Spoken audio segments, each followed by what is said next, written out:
Assalamualaikum warahmatullahi wabarakatuh. Saya Rina Melati dari Sastra Indonesia Rombel 1 dengan NIM 21114200011.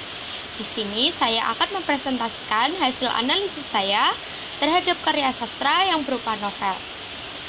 Di sini saya akan mempresentasikan hasil analisis saya terhadap karya sastra yang berupa novel menggunakan pendekatan teori psikologi sastra. Sekilas mengenai novel yang akan saya bahas, di sini saya akan menganalisis mengenai novel Negeri Vanoranja karya Wahyu Ningrat bersama 3 kawannya dengan menggunakan teori psikologi sastra. Sebelum masuk ke pembahasan, alangkah lebih baiknya kita mengetahui apa itu karya sastra. Karya sastra ialah ciptaan yang disampaikan dengan komunikatif tentang maksud penulis untuk tujuan estetika. Karya-karya ini sering menceritakan sebuah kisah dalam sudut pandang orang ketiga maupun sudut pandang orang pertama, dengan plot dan melalui penggunaan berbagai perangkat sastra yang terkait dengan waktu mereka. Karya sastra dikenal dalam 2 bentuk, yaitu fiksi dan non-fiksi. Di sini saya akan mengupas mengenai novel. Novel sendiri berarti salah satu jenis karya sastra yang berbentuk prosa.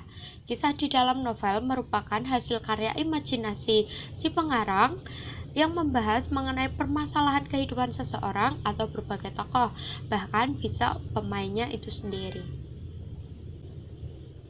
Sekilas mengenai novel yang akan saya bahas, novel Negeri Vanoranja ditulis oleh Wahyu Ningrat, Ade Widiarsa, Anissa Rijadi, dan Rizky Pandu Permana. Novel ini terbit pada tahun 2014 pada cetakan edisi kedua, tepatnya pada bulan Juni, diterbitkan oleh penerbit Bentang. Novel ini sudah difilmkan dan dimainkan oleh 5 pemain. Di dalam novel ini mengisahkan mengenai cara memaknai hidup, cita-cita, perjuangan dan cinta dikala kita jauh berada di negeri orang.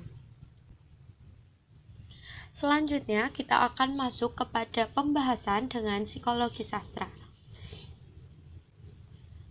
Sebelum itu, kita perlu tahu dulu apa itu psikologi sastra. Psikologi sastra menurut Endaswara ialah kajian sastra yang memandang karya sebagai aktivitas kejiwaan, akan menggunakan cipta, rasa, dan karya dalam berkarya. Karya sastra yang dipandang sebagai fenomena psikologis akan menampilkan aspek-aspek kejiwaan melalui tokoh-tokoh. Jika kebetulan teks berupa drama maupun prosa. Berbeda menurut Semi, pendekatan psikologis ialah pendekatan yang bertolak dari asumsi bahwa karya sastra selalu saja membahas tentang peristiwa kehidupan manusia untuk melihat dan mengenal manusia lebih dalam dan lebih jauh diperlukan psikologis. Di sini saya akan menggunakan psikoanalisis sebagai pendukung pendekatan teori psikologi sastra saya untuk menganalisis novel Negeri Vanoranja. Di samping itu, kita harus mengetahui dulu apa itu teori psikoanalisis. Teori psikoanalisis berhubungan dengan fungsi dan perkembangan mental manusia. Psikoanalisis yang diciptakan oleh Freud terbagi atas beberapa bagian. Yang pertama ialah struktur kepribadian, aspek dinamika kepribadian, dan perkembangan kepribadian. Di dalam teori psikoanalisis, struktur kepribadian yang dikemukakan oleh Sigmund Freud disebutkan bahwa kejiwaan manusia terdiri atas 3 komponen dasar, yaitu id, ego, dan superego. Jadi, id, ego, dan superego merupakan teori dasar kejiwaan untuk membahas struktur kepribadian menggunakan teori psikoanalisis. Tentang id, ego, dan superego, id merupakan sumber segala energi psikis sehingga komponen utama dalam kepribadian. Id adalah satu-satunya komponen kepribadian yang hadir sejak lahir. Aspek kepribadiannya sadar dan termasuk dalam perilaku naluriah dan primitif. Berbeda dengan ego, ego ialah komponen kepribadian yang bertanggung jawab untuk menangani dengan realitas. Ego ialah perkembangan dari id dan memastikan bahwa dorongan dari id dapat dinyatakan dalam cara yang dapat diterima pada dunia nyata. Superego ialah gambaran kesadaran akan nilai-nilai dan moral manusia atau moral masyarakat yang ditanamkan oleh adat istiadat, agama, orang tua, serta lingkungan. Pada dasarnya, superego ialah hati nurani, sehingga superego dapat dikatakan sebagai sebuah penilaian akan benar dan salahnya perbuatan, berdasarkan kaidah-kaidah nilai serta moral yang berkembang di lingkungan masyarakat. Superego biasanya menjadi kontrol baik untuk menangani id dan ego. Di novel Negeri Van Oranje dimainkan oleh 5 pemain di dalam filmnya, ditulis oleh 4 penulis di dalam novelnya. Menurut psikologis, novel Negeri Van Oranje mengisahkan tentang 5 sahabat yang bertemu dan persahabatan dimulai ketika mereka berada di negeri kincir angin, Belanda. Di negeri kincir angin tersebut, mereka menempuh pendidikan yang jauh dari negeri asalnya. Tetapi di sini saya tidak akan membahas kelimanya, tetapi saya akan membahas 2 diantaranya ialah Lintang. Lintang di dalam filmnya dimainkan oleh Tajana Safira yang berperan sebagai Lintang. Analisis psikolog tokoh Lintang. Sekilas mengenai Lintang, di dalam novel ini Lintang berperan sebagai satu-satunya sahabat perempuan. Di sini Lintang terlihat menonjolkan sifat ceria, ramah, dan suka berkawan. Pada dasarnya Lintang merupakan perempuan dan Lintang berpikir bahwa dirinya menyukai Gary sahabatnya, tetapi di sisi lain dirinya juga mempunyai kekasih yang bernama Jeroen. Jeroen sendiri merupakan seorang bule. Dapat dilihat dari kutipan yang menunjukkan bahwa Lintang mudah bergaul dan akrab. Wah, dari Indonesia ya? Lintang bertanya. Keempat cowok itu terkejut dan menoleh mencari sumber suara feminim dan ceria yang tiba-tiba muncul. Dikutip pada halaman 14 dalam buku novel Negeri Van Oranje. Meskipun selalu ceria, Lintang adalah perempuan biasa yang terkadang menunjukkan sifat manja dan kekanak-kanakan. Terlihat dari kutipan teks, hari H-2 hari, Lintang pun ngambek berat. Walhasil seharian inbox Lintang dibanjiri sorel dari Agaban. Segala upaya dikerahkan untuk membujuk Lintang yang ngambek. Agaban merupakan nama dari grup kelima sahabatnya tersebut. Psikologi kepribadian tokoh Lintang.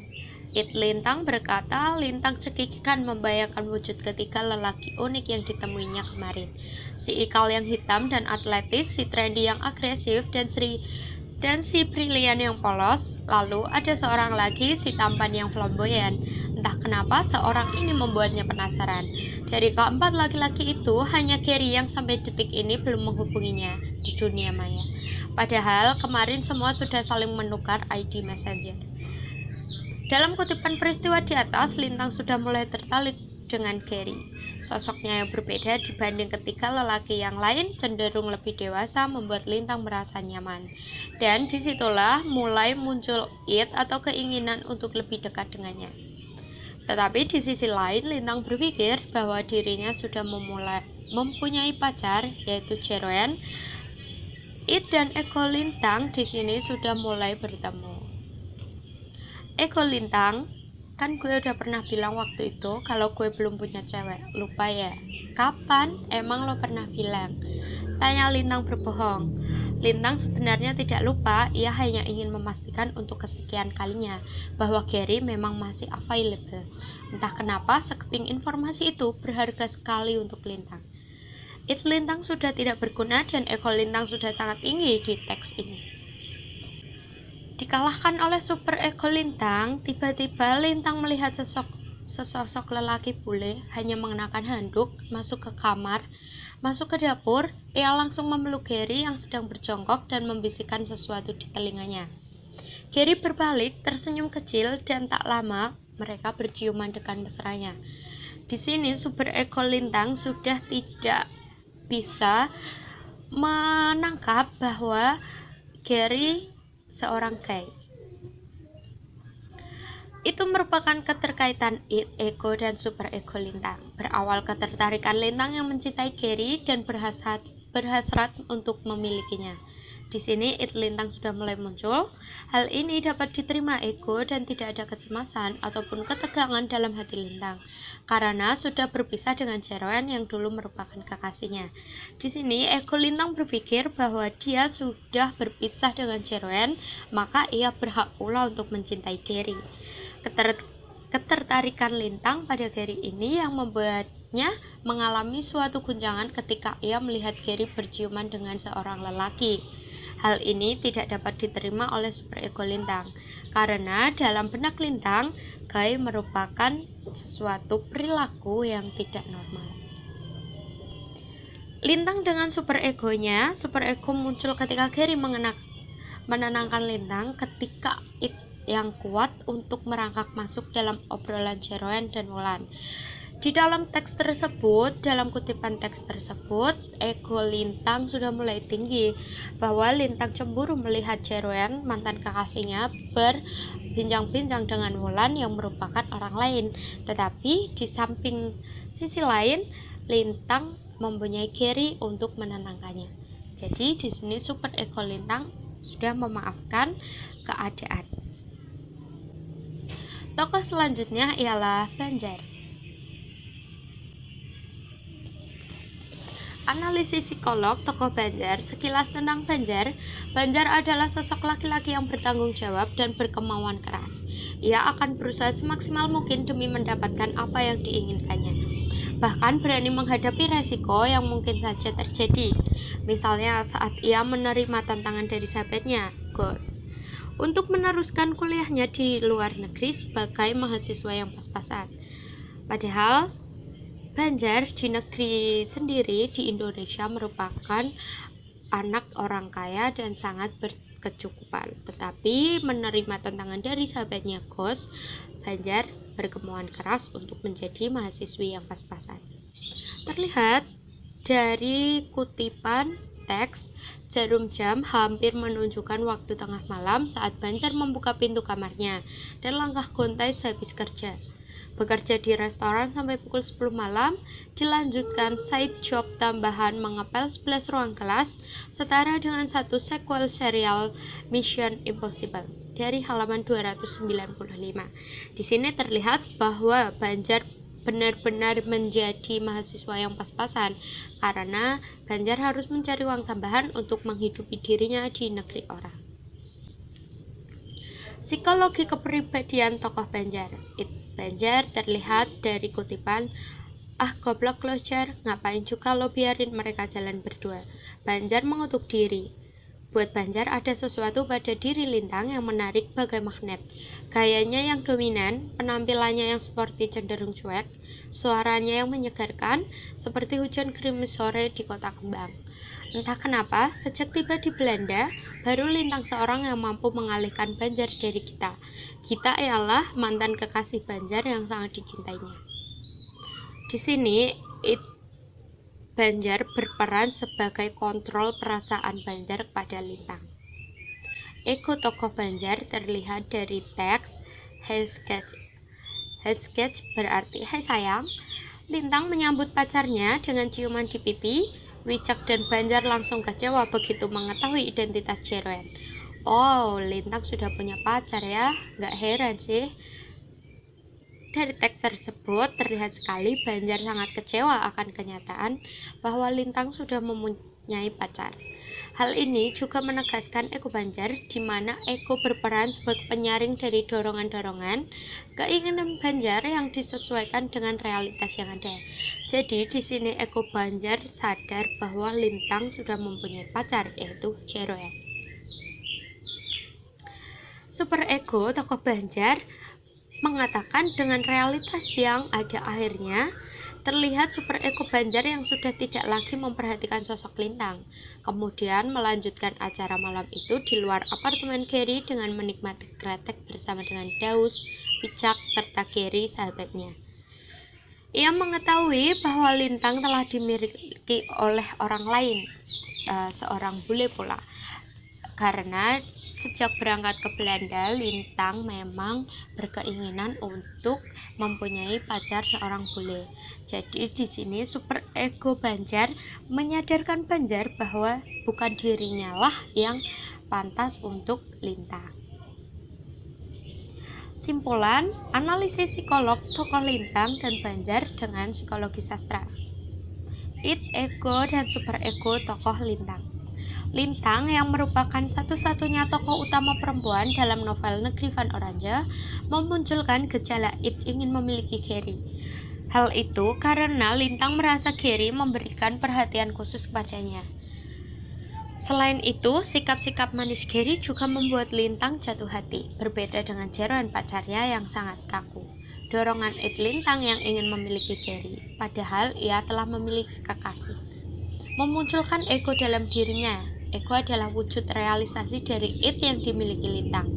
Akhirnya Lintang hanya bisa mengagumi Gary secara diam-diam. Desakan ego membuat Lintang berani menghampiri Gary ke apartemennya, yang berujung pada momen ia harus mengetahui kenyataan pahit. Sosok yang dicintainya, yang dianggap gentleman, rendah hati, baik hati, menyukai sesama jenis alias gay. Seketika itu, dorongan id yang kuat dan ego yang menyalurkannya memunculkan adanya struktur kepribadian superego. Kontrol superego pada tokoh Lintang. Superego bersifat sebagai kontrol terhadap adanya dorongan-dorongan dari id dan ego pada diri manusia yang mengalami konflik. Fungsinya menentukan berdasarkan moralitas apakah sesuatu itu baik atau buruk. Id, ego, dan superego tokoh Banjar. Banjar merupakan salah satu tokoh yang cukup sering menghabiskan waktu bersama Lintang, hingga Banjar merasa bahwa dalam diri Lintang terdapat kemiripan dengan kita, kekasihnya yang dulu. Dari sinilah ego Banjar mulai menyusun rencana dan berupaya untuk mendapatkan perhatian Lintang. Tetapi pada akhirnya, segala tindakan ego Banjar berujung sia-sia sebab Lintang tidak memilih. Superego Banjar, di sini superego Banjar memiliki peran bahwa hal ini membuat superego dalam diri Banjar bergejolak dan memutuskan untuk tidak lagi memperjuangkan cinta Lintang. Ditambah lagi ia sadar akan saingan berat yang ada di depan mata, yaitu Gary, sahabatnya yang sangat berbanding terbalik oleh dirinya. Akhirnya, superego Banjar menuntunnya untuk memposisikan diri sebagai sahabat baik untuk Lintang. Sekian presentasi dari saya mengenai analisis novel menggunakan psikologi sastra. Kurang lebihnya mohon maaf, jika ada yang kurang mohon dilengkapi, jika ada yang salah mohon dimaafkan. Terima kasih.